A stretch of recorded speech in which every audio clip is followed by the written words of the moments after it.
আমাদের দেশের জন্মলগ্ন থেকেই বলতে পারেন যে একটা পরিবারতন্ত্র, তারপর একটা আমলাতন্ত্র দিয়ে আমাদেরকে শেখানো হয়েছে সমাজে তুমি কত ছোট এবং তোমাকে কিভাবে আগাতে হবে, তুমি এভাবেই থাকবা। সুতরাং পরিবারতন্ত্র, আমলাতন্ত্রের মাধ্যমে গণতন্ত্রের নাম দেওয়া হয়েছে, কিন্তু গণতন্ত্রকে সবসময় শোষণ করা হয়েছে এবং তাকে কত ছোট সেটা তাকে বোঝানো হয়েছে। এটা থেকে 5ই আগস্ট 24-এ জনতা বেরিয়ে হয়ে আসছে। জনতা এখন কিছু করতে শিখছে, তারা কিছু বলতে শিখছে। এই যেমন আপনারাই আছেন, আজকে তারই একটা ফলশ্রুতি, তারই সেরকম একটা আয়োজন যে আমরা শহরকে নিয়ন্ত্রণ করব। কারণ আমিই তো ট্যাক্স দিই, আপনিই তো ট্যাক্স দেন, আপনি হাজার হাজার কোটি টাকা ট্যাক্স দিয়ে এই শহরে নিয়ন্ত্রণ করছেন। যে সিকিউরিটির ব্যবস্থা সরকার করতে পারে না, সেই সিকিউরিটি ব্যবস্থা তো আপনি সিসি ক্যামেরা দিয়ে করছেন, তাহলে কেন আপনি পারবেন না? এবং আপনি যাকে নির্বাচিত করছেন, আপনাকে খেয়াল রাখতে হবে যে এমন প্রতিনিধি নির্বাচন করা যাবে না যে কেউ কথা রাখে নাই। আমরা তো সবাই পরিচিত। সুতরাং এমন কোনো ক্ষেত্রে আবার যাওয়া যাবে না যারা বিভিন্ন সময় কথা রাখে না। এবং জনপ্রতিনিধির ক্ষেত্রে আপনাকে ওরকম লোকই নির্বাচিত করতে হবে। এই নির্বাচনের ক্ষেত্রেই আপনাকে দায়িত্ব নিতে হবে যে কাকে কথা দিলে বা আমি ভোট দিলে আমার পালস বুঝতে পারবে, আমি এই নগরকে গড়ে তুলতে পারবো। আপনি কি চিন্তা করেছেন যে আমরা যখন যাচ্ছি, যেমন কিছুদিন আগে আমি ইস্তাম্বুল গেলাম, যখন আমি বসফরাস নদীর সাইডে একই হোটেল বসফরাস ভিউয়ে যেতে গেলাম, সেখানে ভাড়া হচ্ছে 1,30,000 আর অন্য সাইডে ভাড়া হচ্ছে 65,000 টাকা। আমি যখন দুবাই যাচ্ছি, তারা একটা নদীর সাইডে কি করছে, এখন যখন সিঙ্গাপুর যাচ্ছি তারা কি করছে।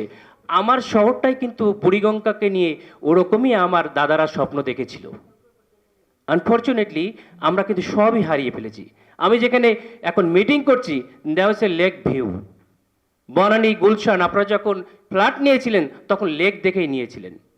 ওখানে আমি বসফরাস ভিউতে দেখছি অসংখ্য পাখি ডানা মেলে নামছে, আর এখানে বুড়িগঙ্গার তীরে কে টয়লেট করছে সেটাই দেখতে হয় নৌকায় উঠে।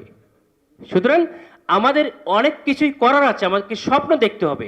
এই ট্রাফিকের কথা, এইটা যদি আমরা না করতে পারি, আপনি প্যাসিভলি এভরিওয়ান ইজ সাফারার। আপনার গড় আয়ু কমে যাচ্ছে।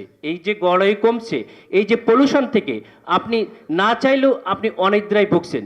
যে সাউন্ড পলিউশন নিয়ে সারাদিন পরে আপনি বাসায় ঢুকছেন, এই সাউন্ড পলিউশনের কারণে আপনার হেডেক, আপনার যে মানে মানে ঘুম হচ্ছে না, এটার কারণ হচ্ছে সাউন্ড পলিউশন। আমরা আশা করি যে আমি আরও আশাবাদী এই কারণে যে আমরা কিছু করতে পারবো।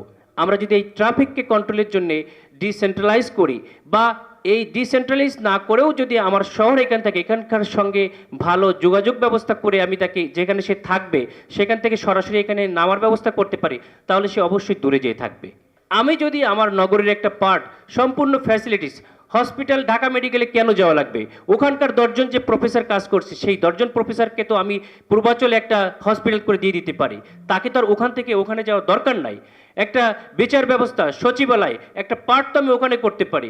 এখনই আপনি কখন যদি সংবাদ সম্মেলন করতে যাবেন, আপনাকে কেন প্রেস ক্লাবে যেতে হবে? আমি তো গুলশানে বা পূর্বাচলে এদিকেই করতে পারি। শুধুমাত্র আমাদের একটা সদিচ্ছা এবং একটি প্ল্যান দরকার। আমরা প্রত্যেকটা প্ল্যান করি এবং তাকিয়ে থাকি কোনো একটা দিকে। এই দিকে তাকিয়ে থাকা থেকে বের হয়ে আসতে হবে। আপনাকে, আমাকে, সকলকে দায়িত্ব নিতে হবে। দায়িত্ব নিয়ে যদি কেউ আমাদের অনুযায়ী না চলে, তাকে গাইড করতে হবে, তাকে নামানোর ব্যবস্থা করতে হবে।